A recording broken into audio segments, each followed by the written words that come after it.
Allez, rolling. Parfait. Bon, merci beaucoup pour l'interview. Ok. Et le film ouvre des débats autour de la difficulté de juger la complexité des relations humaines ou l'importance de se mettre dans la place de l'autre.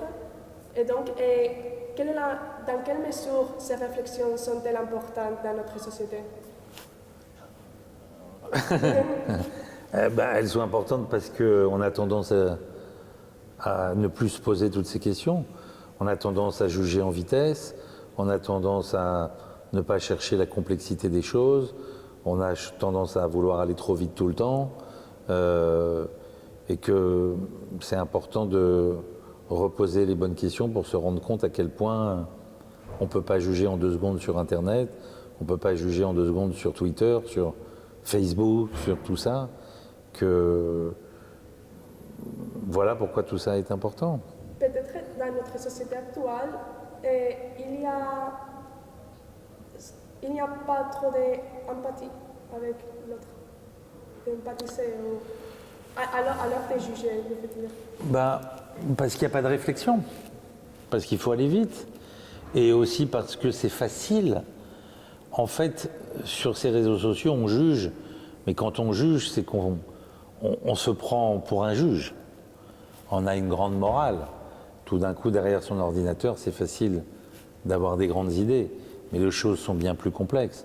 Parfois, je suis étonné de voir à quel point les gens se défoulent sur les réseaux sociaux. Mais ils se défoulent pas forcément par haine de l'autre, mais parce que ça leur donne aussi à eux une impression de grandeur, une impression de savoir, alors qu'ils ne savent pas grand-chose. J'espère que ce n'est pas qu'une question d'empathie, mais souvent, l'empathie vient aussi avec la connaissance. L'empathie ne vient pas forcément comme ça d'un coup, mais on peut, en comprenant la complexité, on réalise l'existence de l'autre, quoi. Et à quel point avoir participé à ce film en tant qu'acteur ou réalisateur vous permet-il de prendre de l'auteur sur la situation dans le cadre d'une affaire réelle? Le fait d'avoir réfléchi, d'avoir fait le film? Pour moi, je réalise à quel point c'est difficile de juger, à quel point c'est difficile dans toutes les affaires. On a affaire... j'ai assisté par exemple pour le film à un procès pour viol, qui était bien plus simple que celui-là. C'était le cas d'un homme d'une 50aine d'années qui avait violé sa belle-fille, la fille de sa nouvelle femme. Et il le reconnaissait.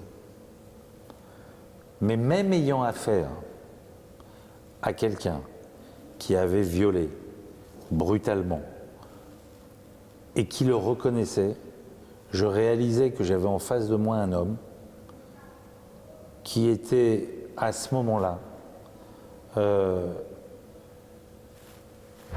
comment dire, à ce moment-là je pouvais avoir de l'empathie pour lui, même écoutant ce qu'il disait.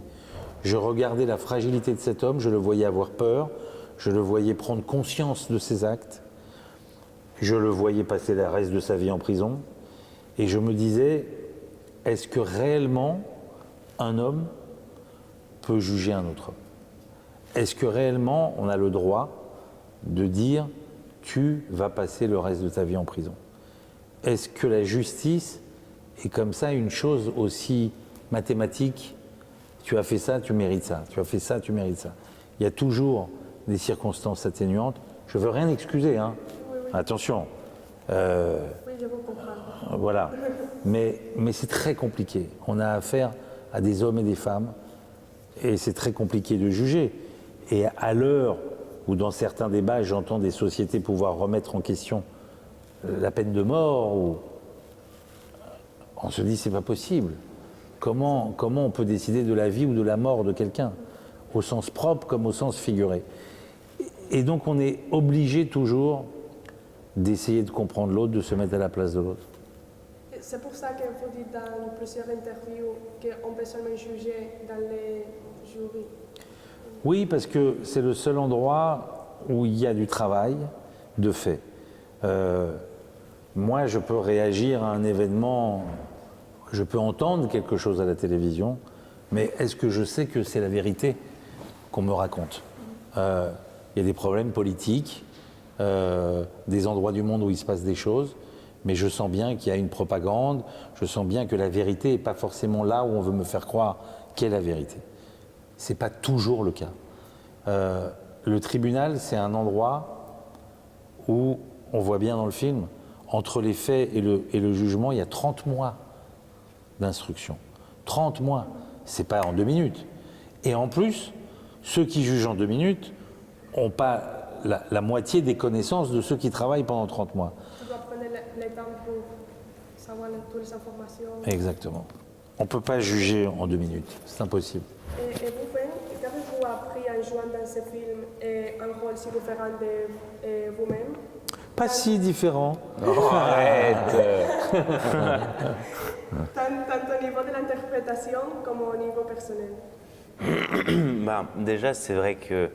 Alors, je vais plus parler sur un niveau personnel parce que c'est vrai que j'ai jamais douté de la difficulté. Enfin, j'ai pas appris des choses nouvelles, mais sur un plan personnel, ça a été un rôle incroyable. Ça a été beaucoup de travail avec des acteurs qui connaissaient bien leur métier. Donc, c'était très, très, très enrichissant. C'était une sublime expérience. Vous avez peut-être plus de curiosité maintenant pour le cinéma. Pardon? Vous avez peut-être plus de curiosité pour d'autres projets intéressants. Ah oui, ça fait que grandir. Oui, oui. Et cette question, l'exemple c'est sur vous, mais la question c'est pour vous deux. Ivan, dans les choses humaines, vous parlez de l'importance de comprendre l'autre pour juger. Dans les brio, vous traitez des thèmes sociaux ou dans Ils sont partout, vous dénoncez l'antisémitisme. Donc, quel est votre objectif à travers le cinéma? Qu'est-ce que c'est pour vous le cinéma? C'est de raconter d'abord des histoires aux gens, de les faire rire ou de les faire pleurer, de les émouvoir. Mais en même temps, j'ai envie de raconter des choses qui, moi, me touchent, qui, moi, m'intéressent. Je peux pas raconter une histoire qui parle de quelque chose qui ne m'intéresse pas, en réalité. Et je réalise que je vis dans un monde et que le monde dans lequel je vis m'intéresse. Et qu'évidemment, je m'attaque aux questions que je me pose moi-même. Mais en réalité, avant toute chose, j'ai envie de divertir les gens. J'ai envie de leur raconter des histoires qui les touchent. En tout cas, j'ai envie de les faire rire ou de les toucher ou de leur faire réfléchir. Voilà pourquoi je fais du cinéma. Si. Et maintenant avec vous, mais c'est des questions à une. C'est de quelles ressources dispose le cinéma et pas d'autres disciplines ou arts pour toucher le spectateur et le faire et lui transmettre les messages choisis. Et aussi, c'est un doute que j'ai, je vois le cinéma un peu aussi comme un art, mais aussi comme un outil de transformation sociale. Et je voulais savoir qu'est-ce que vous pensez et votre réponse à la question antérieure. C'est un peu de débat, je ne sais pas si vous voyez la même chose. Mais... Le cinéma, c'est pas du tout un art comme les autres. Quand on fait du cinéma, on fait trop de concessions. Un écrivain, il est tout seul avec sa machine à écrire et il écrit ce qui lui passe par la tête. Un peintre, il est tout seul devant sa toile, il a ses pinceaux et ses couleurs et il fait ce qu'il a envie de faire. Un metteur en scène, il ne peut pas faire ce qu'il veut faire. On ne peut pas faire exactement les choses qu'on voudrait faire parce qu'il y a trop d'intervenants et ça coûte trop cher. Donc tout le monde a quelque chose à dire. Et quand vous faites un film, il n'y a plus rien de spontané. Il n'y a que des concessions.